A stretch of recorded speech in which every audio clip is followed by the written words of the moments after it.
Where did crystal balls come from?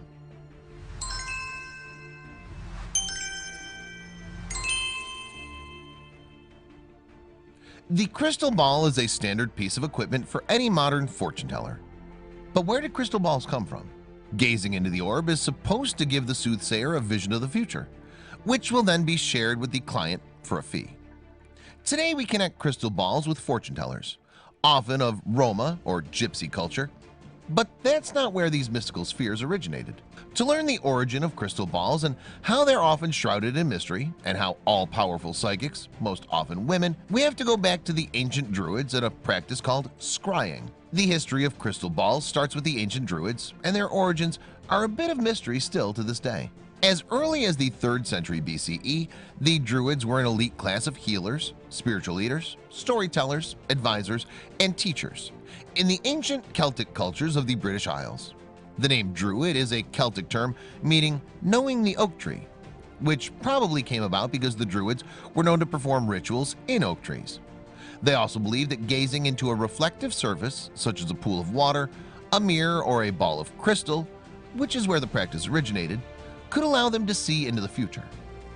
The ancient Druids used a practice called scrying to predict future events. Scrying, which is a variant of the word descry, means to perceive, involves staring into a reflective surface in order to get glimpses of the future.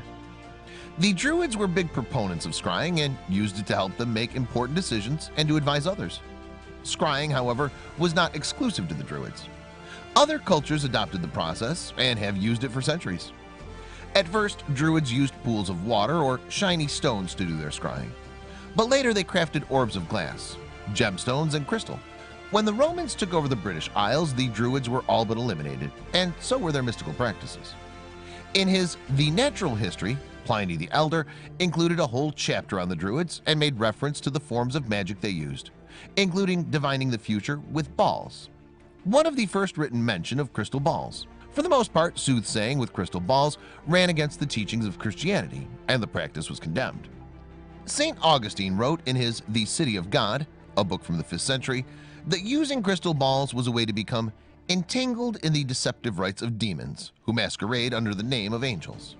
During the Renaissance, academics began to tap into the written knowledge of the Arab people, which helped to further their understanding of the natural world. One of the Arabic writers, Picatrix, viewed mysticism as a true science and advocated for it to be a legitimate branch of science. His writings portrayed scrying as a logical, scientific practice. European scholars began to take a look at scrying, and the practice saw a resurgence in popularity, especially among the academic and elite classes.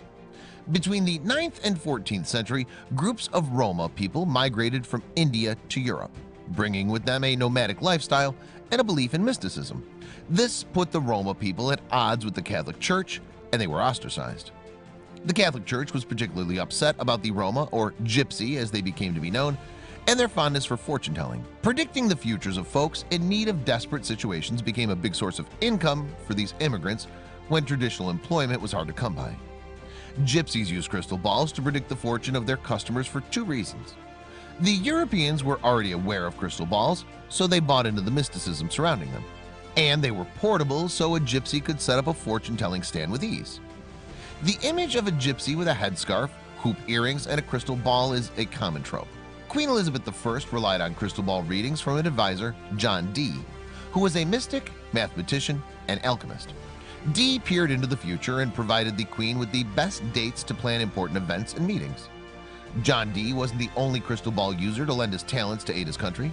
In the United States in the 1940s, 50s, and 60s, Jean Dixon used her crystal ball to make political predictions. She's most notably known for predicting the assassination of President John F. Kennedy.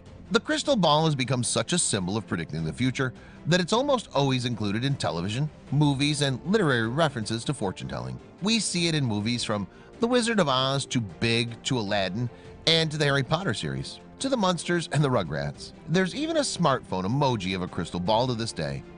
And even though its original proprietors are of a culture long dead, their story, their mystery, and the history of the crystal ball continues to this day.